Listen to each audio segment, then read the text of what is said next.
When I think of my grandfather, I think of him laughing, his head tipped back, his big belly jiggling.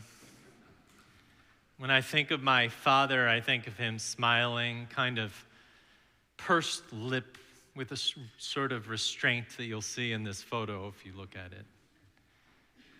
When I think of my friend Rick, I think of him guffawing, his eyes sparkling. And when I think of my friend Tony, who died just a month ago, I think of her looking skyward, pondering something I had just said, saying, "Ah," and thinking to herself, that might have been a smart thing to say. That might not have been a smart thing to say. And me knowing that she had 5 smarter things that she was thinking about. All of these people are dead now, so the question is, what lasts? A laugh, a smile, a guffaw, an ah, a feeling, a look, a saying, a name, an indentation in the couch, a smell, a wise word, but not much else.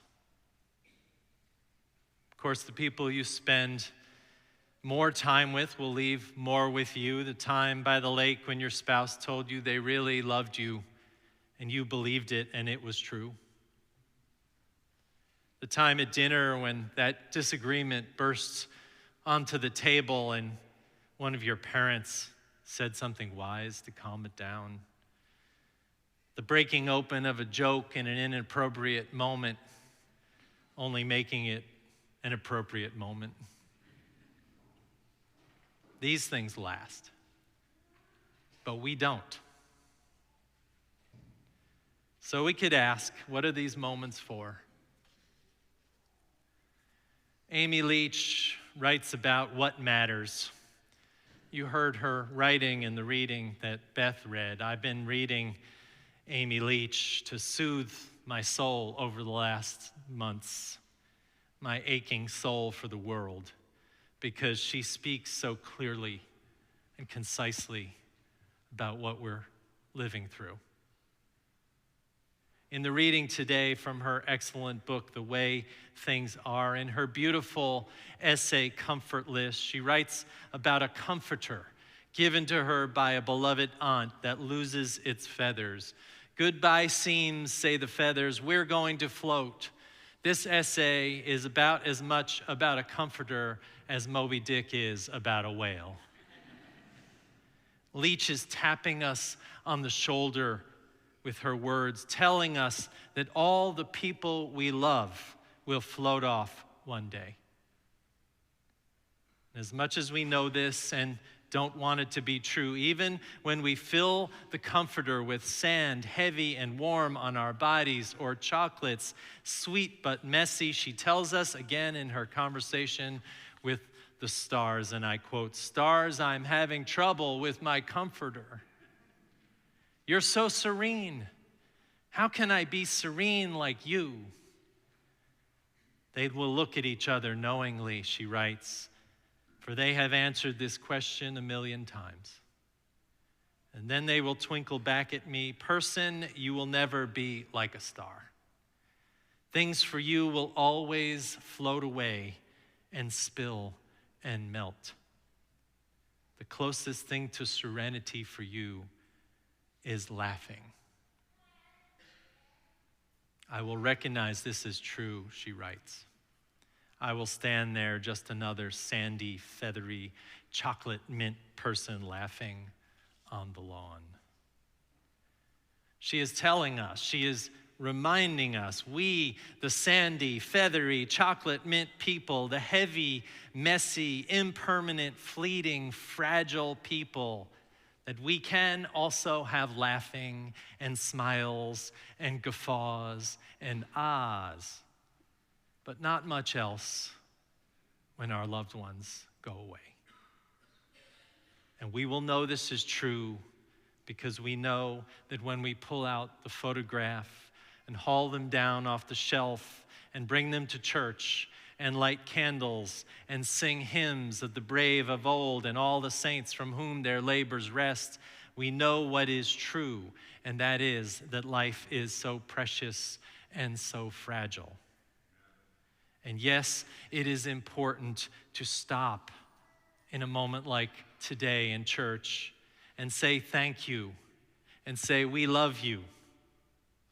And it's important to remember that no matter what happens, that hearts can be brave and arms can be strong, and alleluia, we have life and life is good. And despite all the crap that's happening in this country and the world, is that a curse? I don't know if that's a curse. All the crap that's happening in the world.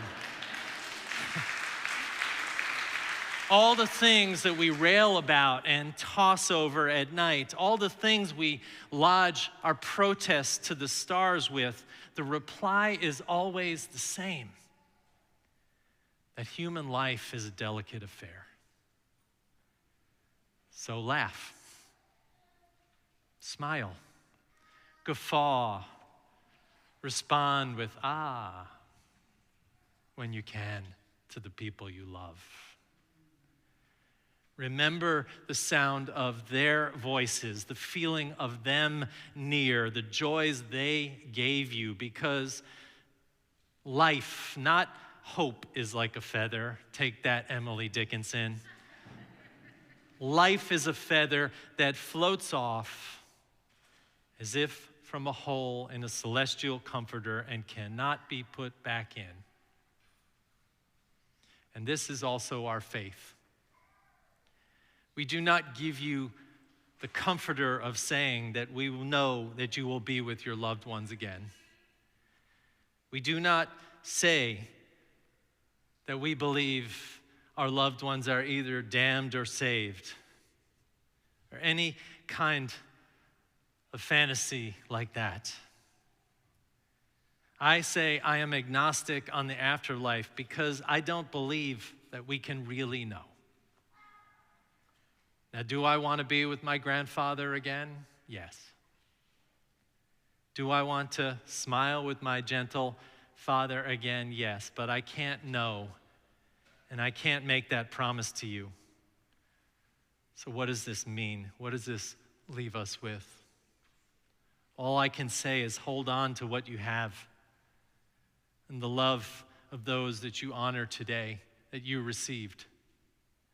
Hold on to the smiles and the feelings if they made you a better person, because you can enact heaven and hell on the people who live around you, and you should choose heaven, the kind that comes with memories of love that you pass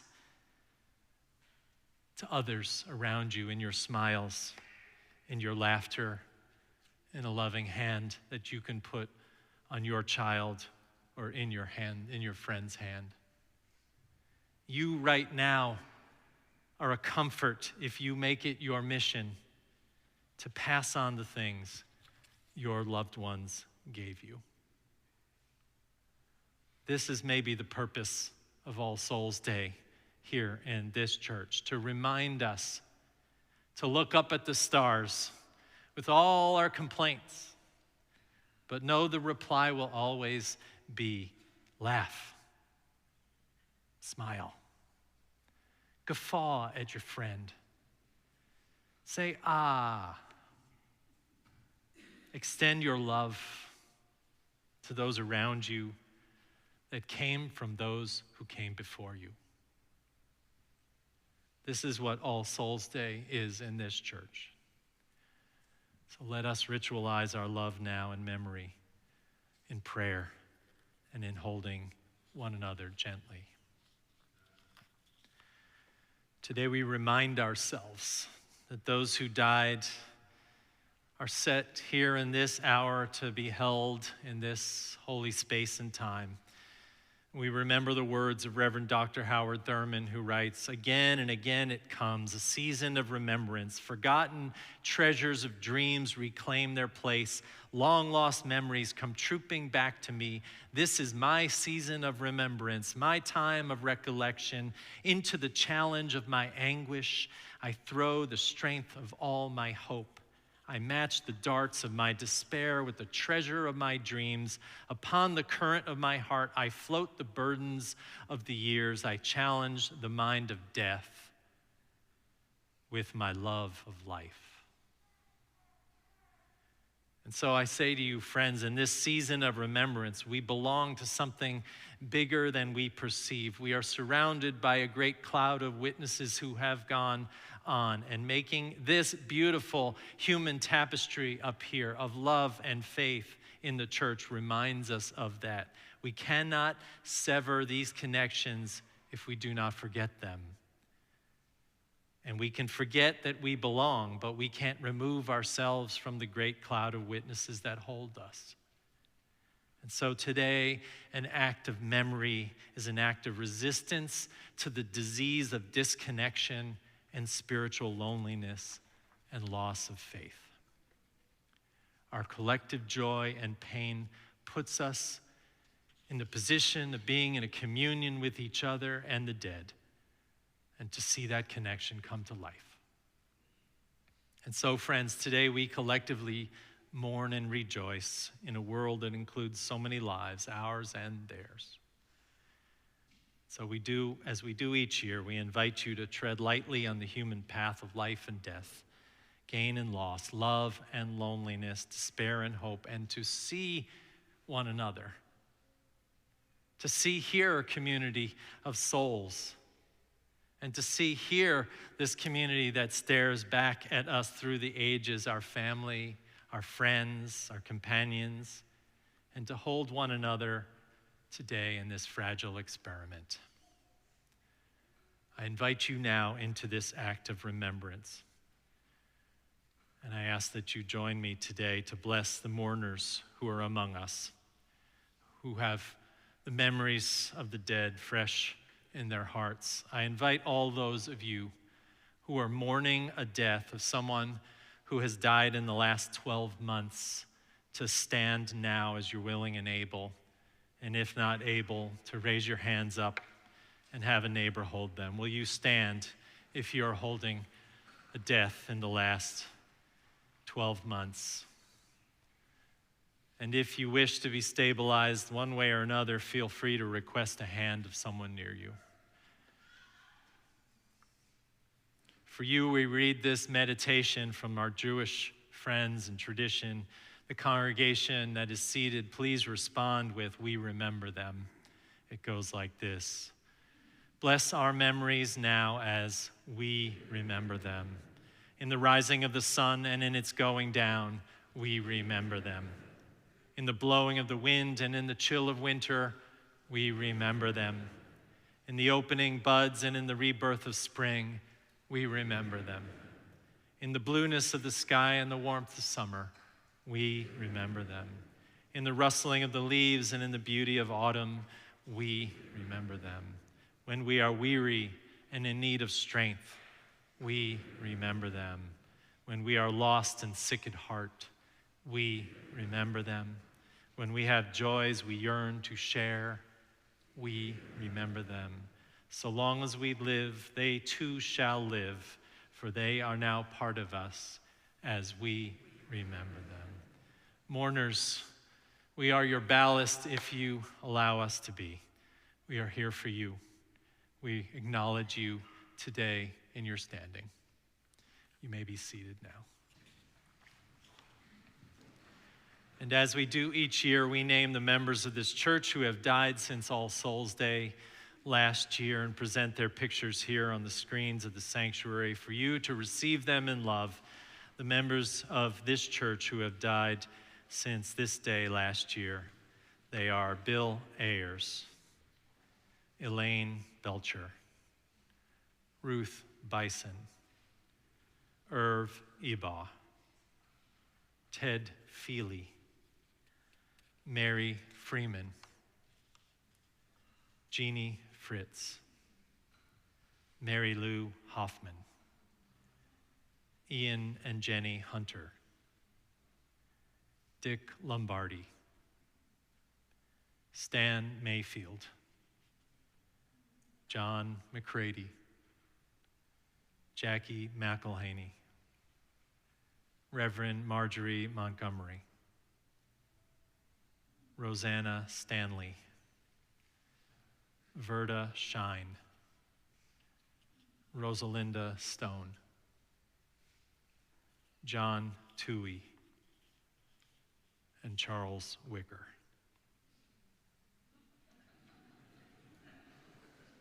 I invite you now to speak aloud the names of those you are remembering today. Speak it loud into this sanctuary. Will you speak?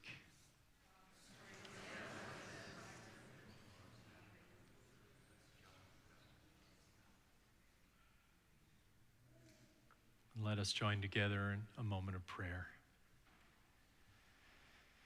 God, help us to know that blessed are those who mourn and those who know loss.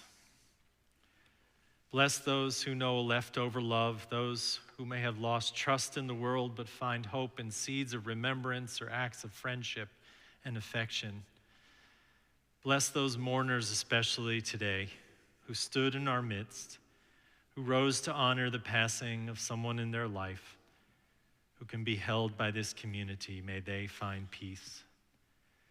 Bless those who hold dearly to life and know what it takes to tend what isn't ours for the having.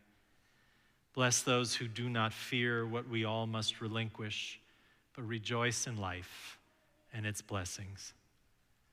For all the saints of our lives who came before and come to us in dreams and memory and live forevermore, we pray this prayer into your hands, and we say, Amen.